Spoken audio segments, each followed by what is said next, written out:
Et pour faire les 105 kilomètres là, tu vois, enfin répéter pendant 3 jours, lui, par exemple, sans rentrer dans le détail du gars, parce qu'il a peut-être pas envie qu'on partage sa vie perso, mais c'est son type d'ancrage ou de recherche dans l'hypnose, c'était de pouvoir dépasser le seuil d'endurance ou des choses comme ça, ou c'est ça. Ouais, c'est ça.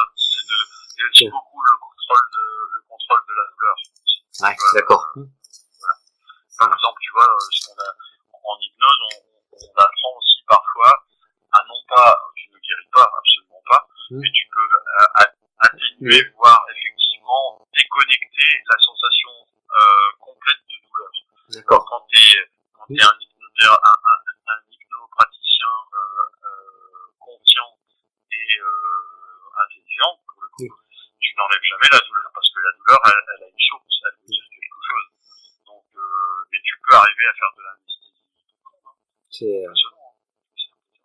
Parce que ton cerveau, c'est une machinerie extraordinaire. Elle arrive à créer les substances chimiques naturelles qui vont calmer, voire stopper la douleur au niveau cognitif, entre le centre de ta douleur qui est dans une partie de ton cerveau et la réalité de la douleur. Donc, ce qui fait qu'à un moment, tu peux enlever des rages de dents complètes à des gens. C'est tout à fait possible. Sauf que si tu fais ça et que la carie, elle continue à faire son boulot. Oui, c'est clair. Il faut quand même se faire soigner, quoi. Voilà. Donc, il faut toujours laisser. Moi, la dernière fois, tu vois, ma fille, je la connais. Je savais, c'était à la sortie d'hiver. Elle a souvent des angines. À un moment, au secours, je crois que je vais m'étouffer, j'arrive plus à déglutir. Bon, je suis allé, je l'ai calmé. On a fait, j'ai utilisé une technique particulière en hypnose qui permet justement de visualiser, par exemple, et de matérialiser la douleur. On va vers quelle couleur tu lui donnes. En rouge, si elle était, par exemple, rouge moins vif, c'est supportable. Puis tu vois, tu commences à rentrer dans le jeu là. Au rose. Le rose, c'est largement possible. D'ailleurs, j'aime bien le rose. Qu'est-ce que ça te rappelle, le rose? Ça me rappelle un bonbon. Ça fait quoi, un bonbon? Quand ça passe dans la gorge, ça fait du bien. Et puis là, tu focalises l'esprit sur autre chose. Et au final, la douleur, ma fille, elle savait déglutir, elle avait plus mal à la gorge.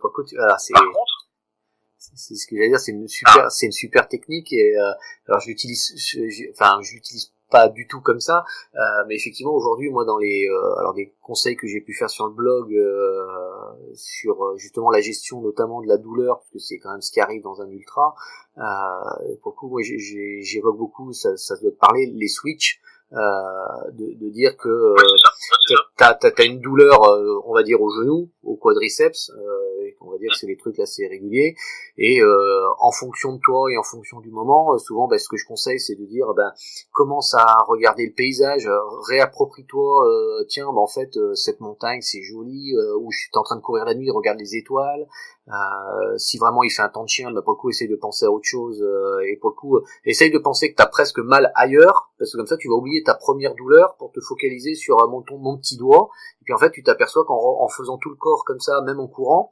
d'un coup tu oublies ta douleur, parce que tu dis mon pied ça va bien, mon mollet ça va, mon genou ça va, et pour le coup tu passes effectivement parce que t'as focalisé le cerveau sur autre chose, en fait. C'est exactement. Donc effectivement t'as les techniques de switch, puis après t'as aussi, tu vois, t'as justement les techniques de ce qu'on appelle des sous-modalités, où tu vas par rapport à des couleurs, par rapport à des intensités sur l'échelle de 0 à 10, ça passait à 4. Et tu vois, et là t'as toujours cet effet de surtout pas dire c'est fini, c'est disparu. Donc ça reste, et c'est supportable. C'est comme moi, souvent ce que je fais avec des sportifs, c'est que je leur dis, ils me disent, je fais pas ça, c'est une douleur, j'en ai ras le bol, j'en dors plus la nuit, etc. Et on travaille là-dessus. Si cette douleur, elle allait dans leur tête, est-ce qu'elle t'empêcherait de jouer complètement?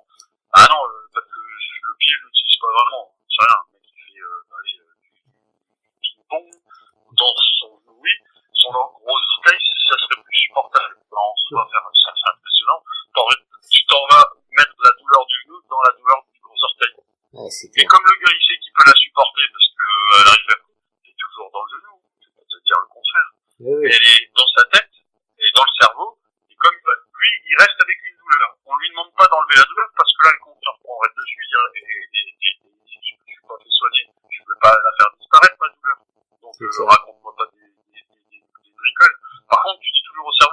douleur, elle est plus dans le genou, elle va dans le gros orteil. Et dans le gros orteil, c'est jouable. Ouais. Donc, pour faire ta compète de demain, hop, et ben, tu vas et tu fais. Moi, quand je cours et je commence à avoir mal, j'ai une plantaire, j'ai du mal à durcir la peau. Donc, au départ, de temps en temps, quand il fait chaud, ça fait presque un démarrage de club, tu vois. La dernière fois, j'avais un peu de mal à courir sur le bitume, et je me dis, voilà, et le liquide, il remonte, et comme le liquide de refroidissement d'une voiture, c'est toute mon imagination et imagerie là-dessus, ben, forcément, j'ai fait du switch, et en même temps, j'ai fait une sous-modalité qui m'a permis de finir ma course, quoi. Après, voilà, il faut se soigner, il faut que je mette de la poudre pour durcir, assécher ma peau, et etc. Je veux dire, c'est comme un coureur, comme les sportifs, je leur dis toujours, vous emmenez tous cette semaine dans votre programme de compète. Je suis une petite jeune qui, soi-disant, devrait demain être une championne olympique du tir de carabine à 10 mètres, parce qu'elle est bonne. Quand elle me dit, j'ai eu du mal à m'entraîner, je dis, ne pense pas que je vais faire de miracle. Si tu t'entraînes pas, la cible, tu l'atteindras pas. Il faut d'abord aussi travailler, parce que voilà, c'est pas la poudre de perlimpin. Ah, on est d'accord. Donc, quand tu associes tout ça, l'imagerie va te permettre aussi le switch, l'imagerie, à contrôler, voire à atténuer profondément ta douleur. C'est impressionnant. Franchement, très impressionnant. Ouais, je suis d'accord. C'est ça, tu vois, c'est ça, je vais essayer de le mettre en place aussi. C'est le plus compliqué pour moi, c'est souvent, tu vois, quand t'es en course et que t'as la douleur qui est présente, c'est facile. C'est comme t'es dans le vif du sujet, pour le coup, tu te dis ah ouais, faut se rappeler que tu t'étais dit tiens, je pourrais utiliser cette technique au moment où je serai dans cet état. Mais à la rigueur, ça, j'y arrive à peu près. Par contre, c'est quand t'es en préparation, te dire quand je me projette dans l'état où je serai en difficulté, voilà ce que j'aimerais mettre en place. Et cette partie, tu vois, de projection, de préparation, souvent est plus compliquée quand t'es entre guillemets à froid, t'as pas de douleur, t'as rien, je trouve que ça prend beaucoup de temps pour réussir à bien se projeter et à préparer ça en fait. Mais ce qui est un des secrets après de la réussite, quoi, d'avoir bien préparé ces parties-là, quoi. Oui, c'est pour ça que parfois, tu vois, il faut se faire accompagner, parce que forcément tu te fais accompagner, c'est pas toi qui te concentres sur ça.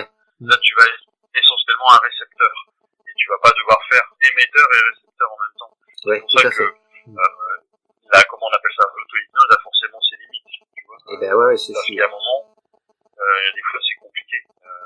Par contre, faire de l'auto-hypnose après avoir fait de l'hypnose accompagné par un bon spécialiste, alors là tu démultiplies et t'amplifies, et là c'est top.